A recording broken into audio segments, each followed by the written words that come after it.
Wait, what? Really? Okay. Okay, with your host, Loren Weisman. This is a fully licensed theme song for the show about stuff that makes you say, wait, what? Really? Okay. This is Loren Weisman. This is Wait, What Really Okay, the Brand Communication and Optics podcast. And today's title is loosely, or its working title is Honest AI Will Not Replace Human Beings. Over the and you may be hearing a little bit of wind or a lot of bit of wind, but it's a beautiful day. It's windy. It's a little bit overcast where I am. And it's just this comfortable sort of summer wind in May. And it's nice to be outside, and with some things that are happening that have kept me in bed and kept me inside, I just want to be outside and I want to share this thing outside. So the brushes of wind in the background, they may get louder, they may get softer. I spoke to Doug Fish of Fish Stewarding Group about a week ago, and he had said at one point, he said, I really think that you should do a video talking about some of the future of AI and some of the thoughts that we've discussed together and the trends that I've seen and some elements about the motion of it and, you know, the right way to use it and the wrong ways to use it. And I at first was thinking just absolutely not. My views on the way that AI is being shared right now was so much hype and so many people stating it or claiming to state what the future is going to be, or for that matter, using AI to ask what the future is going to be. And oftentimes in a very selfish sounding way, presenting it as what they want it to be in their intention or inside of their business or inside of their needs, as opposed to the motion of where it potentially can go, where it can't go, and so on. Then just yesterday, I was having a great conversation with Mark Simpkins, and he's the CEO at AWS. And we went into a little bit more about AI. And he said along the lines about structuring and some of the same exact things. The conversation went on for a very long time. And the structure and the ideas and thoughts that I've had on AI for the better part of 10 years. And as much as people say, oh, AI is new, AI has been around for a very, very long time. Even in some of the modules and aspects, they weren't as strong, but they were being used. And for many years, as in many decades, it's now a lot more known. It's now a lot more accessible. It's now being used that much more by the public. And in some ways, it's being exploited that much more. So the goal inside of this episode, I'm not going into an anti-AI rant. At the same time, I'm not going into necessarily a pro-rant about it either. I'm coming from a middle standpoint, from viewing the authenticity and the options of AI, as well as how I believe authentic, authoritative businesses can apply AI and use standards that are strong, that are true to heart, true to morals, true to professionalism, and true to transparency. Now, this is not so common with how the abuses of AI are taking hold and growing and growing and growing. At the same time, I'm going to throw out one of my forecasts of what I see and a couple different options on that forecast, because it really right now, there is no clear path on AI. It could go a number of ways right now. It's continuing to move forward, and yes, it's being abused already. But because of the lack of regulation, because of the lack of understanding, because of the lack of compliance, this is the Wild West that's out there right now regarding AI, as is let's jump back 22 years to 2003, and the Wild West of what was happening around the time of digital music. I put out in a press release when I was part of the music industry. I put out in a press release, and I got pretty heavily attacked for it at the time. My thoughts on what I saw happening with the downloads, what I saw happening with Napster, what I saw with the early forms of iTunes. I did put, and there are many people that put many predictions. I think that if you're going to put out a prediction, if you're in the business world, if you believe and you can justify what you're saying and you stand by it, put it out in a press release. Put it in a genuine press release, not something you call a press release and put for immediate release now and, some kind of crap on Twitter or X, but more so through a series of different channels so that people can find this stuff a year, 2 years, 5 years, maybe even 10 years down the line of what you said. It's almost this blockchain, and I will reference AI and blockchain in this concept a little down the line, but it's almost like a blockchain approach of proving and bringing the validity of what you stated and showcasing you genuinely stated it, as opposed to being in a group of people 20 years later saying, no, I said this was going to happen. I said this. Oh, when? And how can you prove it? Did you write it in your book? Did you put it here? Did you put it there? Can you back that up? What I said a number of years back, and I said it when I was tied to a digital download company, one of ethics and one of independent considerations for artists. I remember that release went out it was March 3rd of 2003. And there were a couple releases that went out just short of the release of this company and its product, and then a couple weeks afterwards. I don't remember. I think it was the one before, stating the music industry is about to undergo a massive change, and here's how it can potentially harm the artists. I wasn't worried as much about Napster. My viewpoints on Napster and the way that was being done was, hey, we've had plenty of chances to set the regulation and the compliance when it comes to copyrights, when it comes to publishing, when it comes to licensing. There were, for many years, things were being brought up, going all the way back to Motown and even before. This goes all the way back to when opera was being pressed on vinyl and people were taking over, even mobsters taking over and forming some of the initial distribution companies and making money with no consideration to authorship or who had the rights to a given piece, to when something became, open use, so on and so forth. Go even back to the time when some of you may not be as old, but you go into the Chili's or you go into the Fridays or you go into the Applebee's. And for many, many years, they had to sing their variation of Happy Birthday because they didn't have the rights to sing Happy Birthday in their given restaurant. But this is not to get off track, but this still does kind of relate. I said the music industry was going to have a massive nosedive when it came to profits, the understanding of profits, and the distribution of profits. I estimated that in a number of years, probably about a decade, that artists would, after that, start selling off their entire catalogs to get whatever value that they felt, because the royalty systems with digital downloads, with different forms of digital distribution, and the issues arising with physical distribution would make it no longer worth collecting that royalty check, but more so just selling out the rights entirely. And as we've seen, major artists across the board have sold off their catalogs.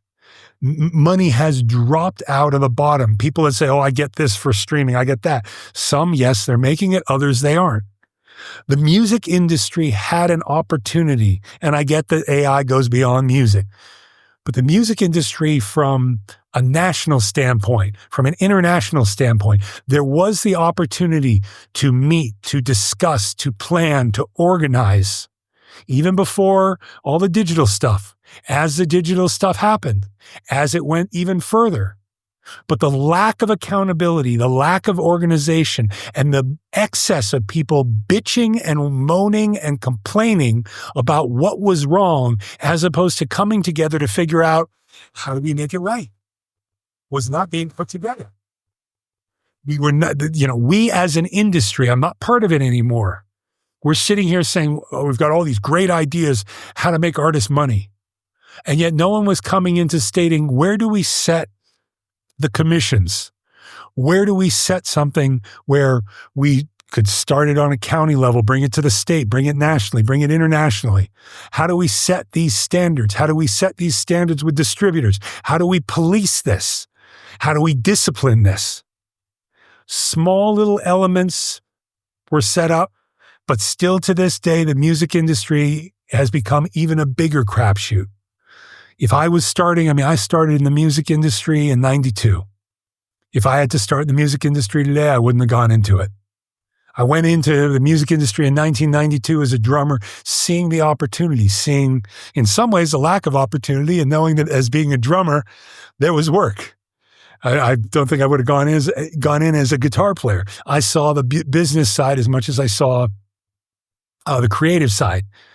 Now tie this all back to AI. We are in a similar Wild West situation. This has been growing. It's been building up. There's been some jumps in the last 5 years, even in the last 10 years. We begin to see these companies saying they're AI, they're creating AI modules, they're creating AI businesses, AI consulting firms, AI this, AI that. And yet, is it being done in a manner that truly brings a level of authentic, organic, authoritative expertise? AI has all the potential in the world to be something so incredibly strong. At the same time, it has all the ability and has become, in many circumstances, something that's absolutely evil, deceptive, plagiarizing, and creating these false prophet type self-proclaimed experts that claim to know everything because of a chat GPT prompt, where they're going in and learning little ways to trick, fool, and deceive audiences into paying them. That part I can't stand. I want to jump to the 5 key points I see of the future of AI, the stuff that I see happening by 2030. But at the same time, a lot of questions of what's going to happen in the next 2 years, in the next 3 and 4 years. I think the advanced multimodal AI systems, those are going to continue to grow. Now, those are that kind of, they deliver the hyper-personalized experience. This can be, again, a great thing subjectively. At the same time, it can be incredibly dangerous. Okay, you want to for parody, you want to for leisure, you want to for fun. Create some picture where you're sitting there holding hands with Taylor Swift, or you're presenting yourself, on as an animation, or you're doing something of just fun, something you might send around to a couple different friends, something that you might post out there and say, isn't this funny? Something that you would put out there, but you wouldn't lie about. That's some of that multimodal AI. It's these hyper-personalized experiences from the audio, from the visual, even a touch of it going into broader experiences in the text elements of what can be put together. Now, the bad side of that, and the bad side of some of these other ones, now somebody puts an image of them up on stage, speaking to an audience that's not there, claiming to be an in-demand keynote speaker when the only thing that they've done is speak to their camera, or gone to one of those local little meetup talk things where everybody gets 7 minutes to speak. I have a problem with that. I have a problem with some of these AI photo generators where it's make your headshot that much better. Okay, so some nuancing and editing a photo, colors, lights, this and that. But when you're really starting to overly enhance and then presenting a professional version stating, this is me, where is the line in the sand where this is deception to this is true? There's also the agentic AI and the autonomous agents. Those are where you're starting to see, and it's been especially stronger in the last couple of years, of the personal assistants being able to come out. The, therapists. What I found too, and it's been a little bit of an issue for my field and some of the people I work with, the strategic advisors. That now you can format this thing and say, what would be this person? Or give me the answers of this person, and this person, what they would say regarding this business. Like, okay, these again are giving you ideas, but are they giving you the right ideas? I'm going to jump back to that in a bit. The parts of AI that I find the most exhilarating, the most innovative and the most helpful are the last three. The quantum AI for the specialized applications. This is that complex problem solving, the stuff that can help with cryptography, material science, drug discovery, the way that you can use quantum, this quantum computing in a much faster method, where you're using a series of absolute, objective, substantiated numbers, facts, and information, and you're compiling that data and making it that much easier to read, to review, to organize. This is the place where it saves hundreds of hours and many, many different researchers. You're still going to need those researchers, and I'll touch on that in a bit. But such a way to scan and learn learn in this quantum scale is absolutely amazing. And it goes into the reasoning and the frontier models, where again, mathematical elements, these further out scientific elements, law. I mean, really to have all that information, pretty much every true law case, every updated law case, everything in the books there, to be able to cross-reference in that way, it brings it to a new level. And lastly, the industry specialized AI applications. And this is where I think that it needs to go with AI businesses, specialized into specific areas.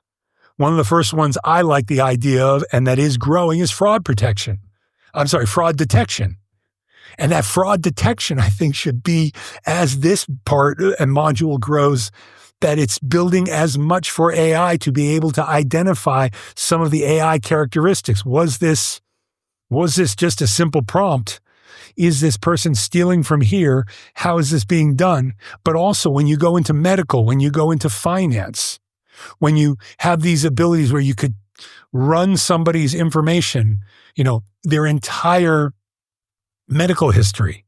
And again, as long as they were telling the truth, being able to have all of that together and then not make a decision based on that, but then have the right doctors receive this data, using that to come to a preliminary conclusion, preliminary assumptions, these preliminary thoughts, and maybe together then from that data, bringing it back into the AI module to say, okay, from what was asked, from what was gathered, from what is in the discovery, now this information has been returned. With this information, these experts, these doctors, these scientists have viewed it as this, are asking about this, are concerned about this, see this as this. What are your thoughts on that? So it becomes this series, this give and take. And that, to me, brings authenticity and authority through the roof. Now, take a step back into what I was saying before about the researchers or the strategists. Yes, there are a whole bunch of people out there that are stating they're business experts because they can run a check, or they can run a prompt, or they can run some kind of advanced prompt, or they took one of these thousands of AI courses. And the awful thing is there's so many people out there creating AI courses for pennies on the dollar to try to make whatever they can make. And yet they have no idea what they're doing. And then they're getting conclusions off of algorithmic learning. They're getting summaries. They're getting answers that can be an answer from what data was captured, but they may not be asking all the right questions for the particular situation that they're in. And their lack of expertise in analyzing that data, in knowing what questions to ask, in knowing what red flags to raise, that's where the problem runs in. That's why I think that honest AI will not replace humans.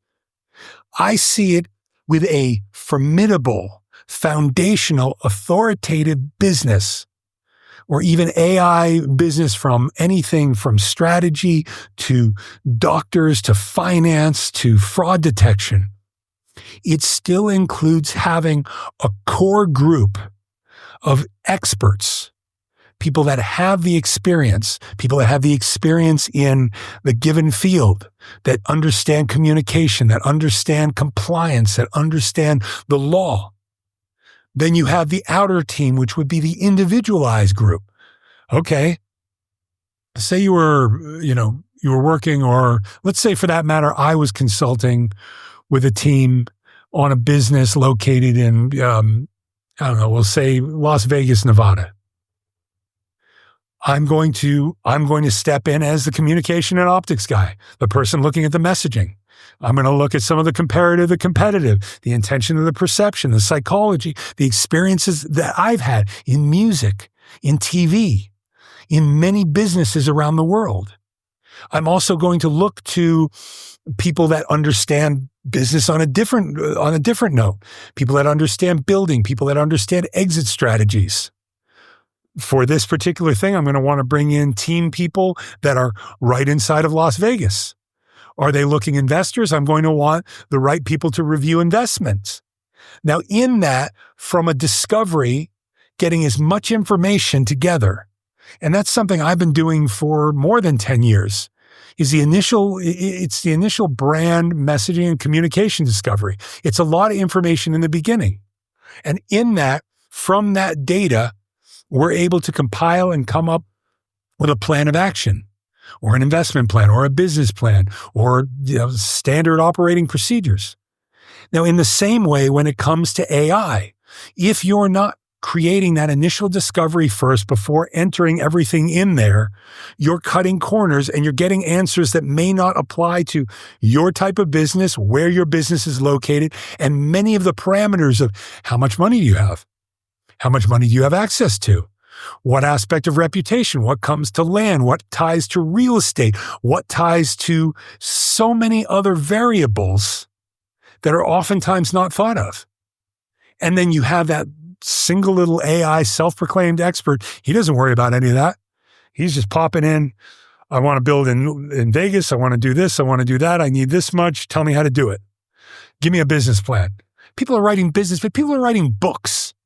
I think that part is absolutely pathetic. If you can't, inside of this, if you can't state how much AI you use inside of writing a book, I think there's a problem there. It's fine to state, maybe you put on the back, I used AI to help me proofread.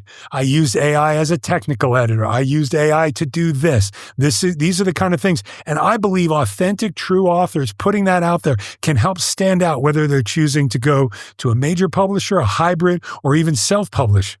Against some of these awful, and I can't believe that they're allowed to continue to advertise online, but that's the state where we are. That's the state that we're in. All you have to do is come up with these 15 prompts and AI will write a book for you. And then you can say you have a book and you'll look like an expert. You'll look like a plagiarist. And yet that stuff is out there advertised. Have you noticed so many of the ads out there are appear as an expert?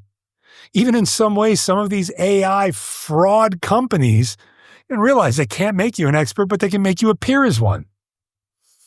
I believe we have to admit we have to be transparent in what we use AI for, in how we use it. And in that transparency, in that authenticity, we can draw. It's not going to be everyone, because there are a lot of people that want a shortcut. There's a lot of people that don't care. They want to do whatever they're going to do to make their money, to grab that client, and have no concern whatsoever. They're putting into the little legal elements. How do I create this contract so that if it all falls apart, they can't come back and sue me? As opposed to, well, why don't you work on your expertise so that you're not going to screw them? I mean, of course, you want an aspect of not being held liable for what a client may have done, but it goes too far. Now, I mean, my thought about where this can go when you have an AI organization or an organization that uses AI in this authentic way is that it's going to be amplified and furthered with true human expertise. You look at some of these organizations and this is a top-notch organization. There was a higher level consulting firm that has been saying, we use AI. And they've stepped away from sharing, though, the expertise, which I don't understand. They step away from sharing the expertise of these individuals, the experts that are around them. It's not just using AI. The cornerstone of all of this, the foundation of all of this, to me, is the expertise using AI. Because as AI grows from an authentic, from a transparent, from an authoritative standpoint, to truly steward, to truly grow in some of these areas that are not as clearly objective, where it's, too many different parameters, you're going to need the experts that are going to have to know how to ask, how to look. Some of these law firms right now that are getting sued because some of the paralegals are cutting corners, not researching, not looking through. They're asking the wrong questions into AI prompts, getting back simplified answers, giving that to the partners or the attorneys. And unfortunately, then the attorneys are using that, saying, okay, well, they did the work, they found it, they're quoting where this is. Okay, great, let's go. And they're getting in trouble. They're even getting fined.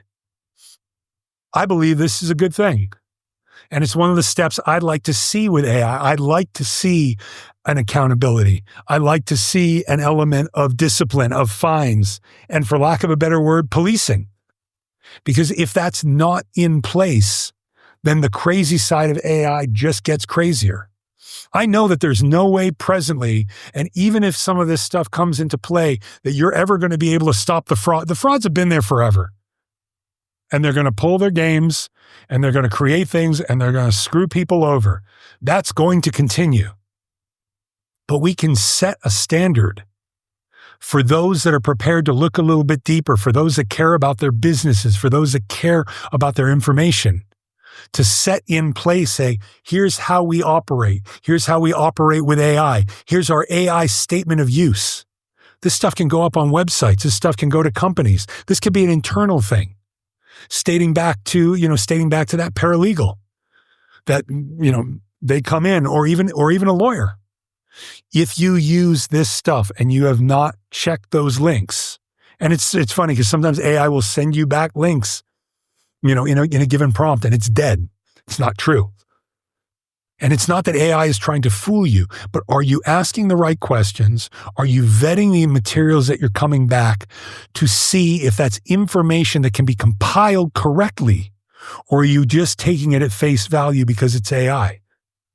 I've done some people say, Google yourself, AI yourself. Ask some really broad questions. According to AI, I've done a lot more albums than I actually did. And it's absolutely not true. I know how many albums I did. Now, there are articles out there from magazines, from stuff of when I was in music, that have stated higher numbers that were not true. They weren't shared by me, but they were put out there.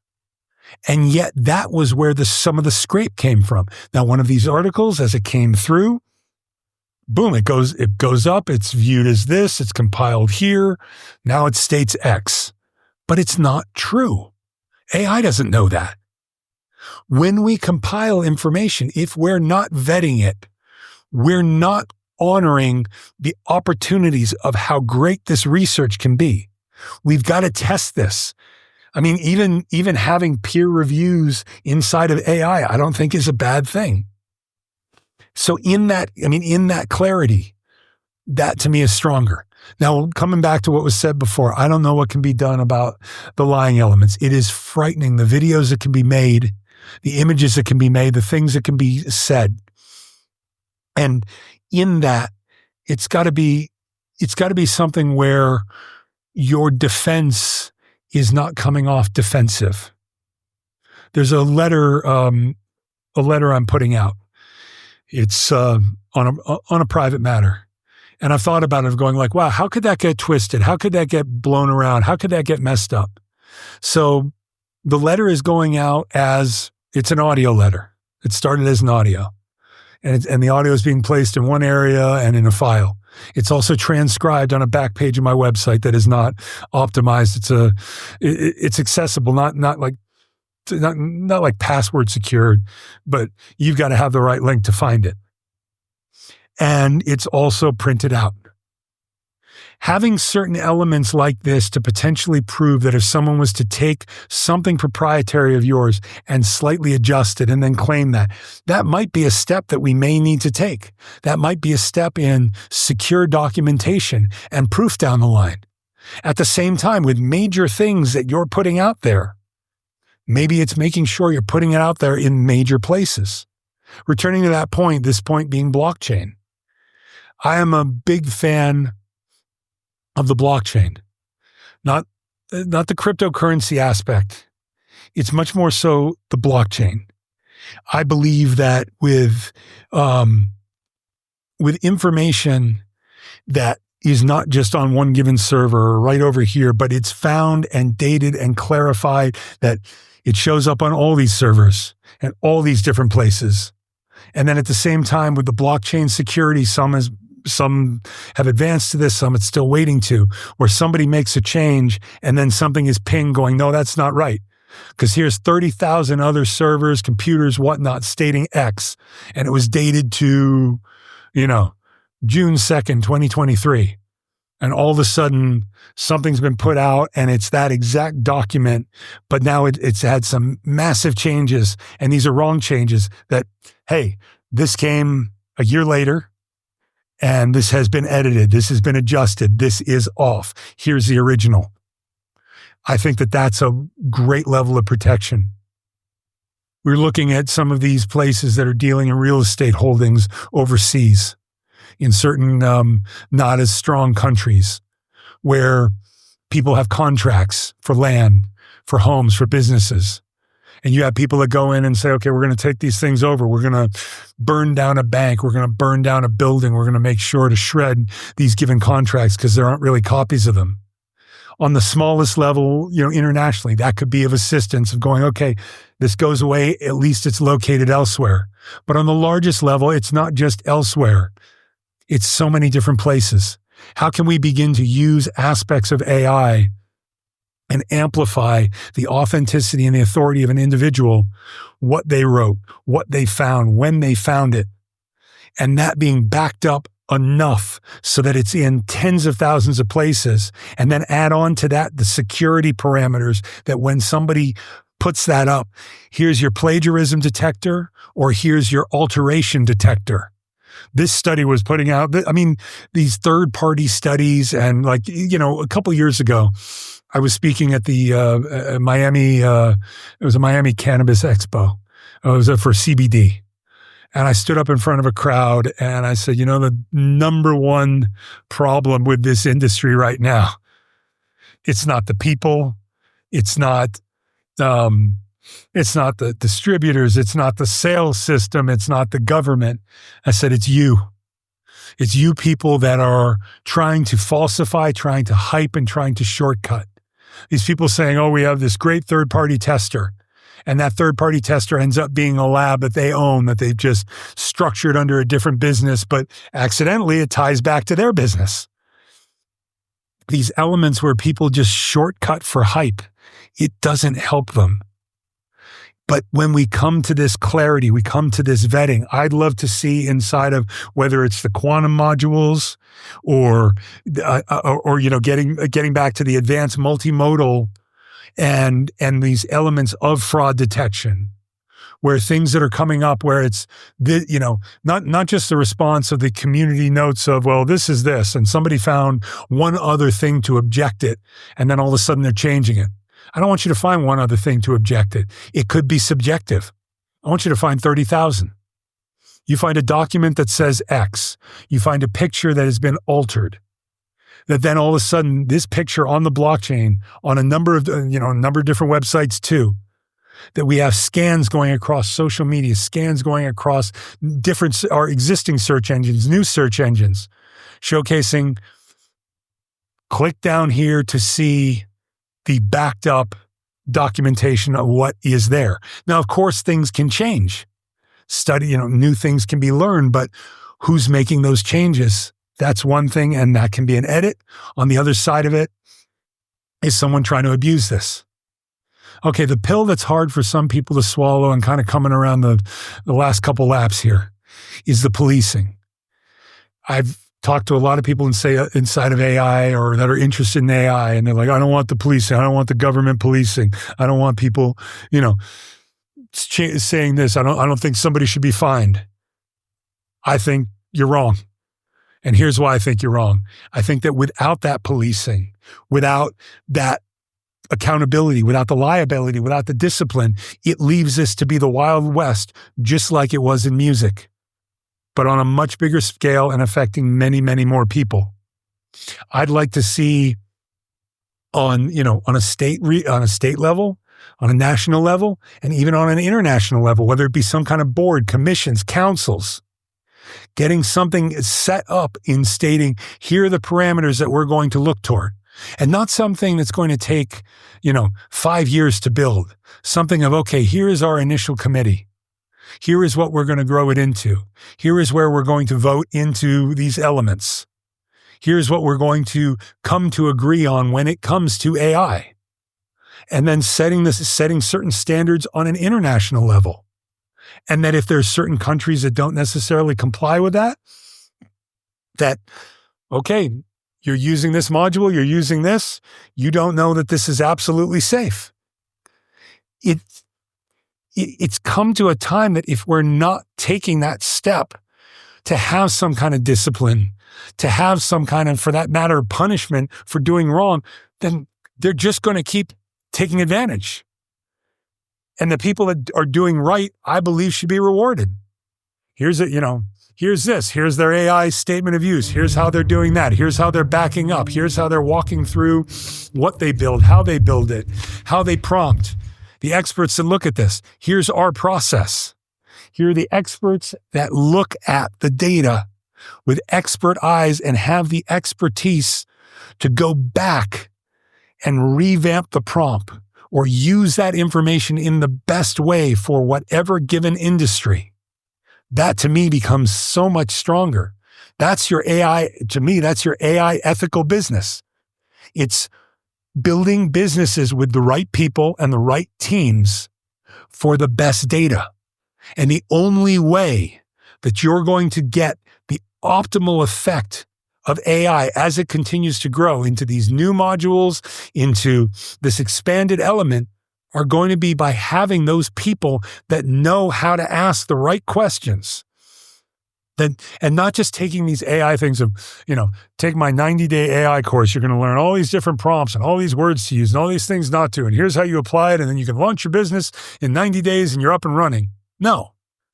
The differentiator there inside of whatever the market is, whatever the trade is, that you have the right people doing the discovery first.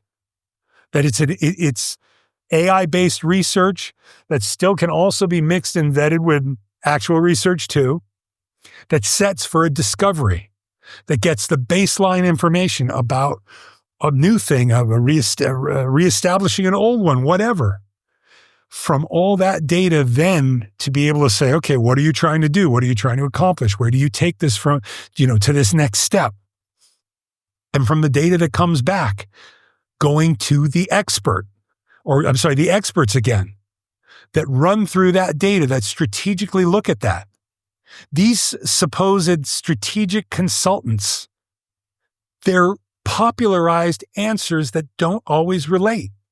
And it's something that I've even seen, a tick down in people going, oh no, I don't need your help. I'm using AI. And of the people that have gone that route, I've watched a lot of mistakes being made. That's in the agentic AI, the autonomous agents. Oh, if you just ask the right questions. And here's a whole bunch of questions you can ask.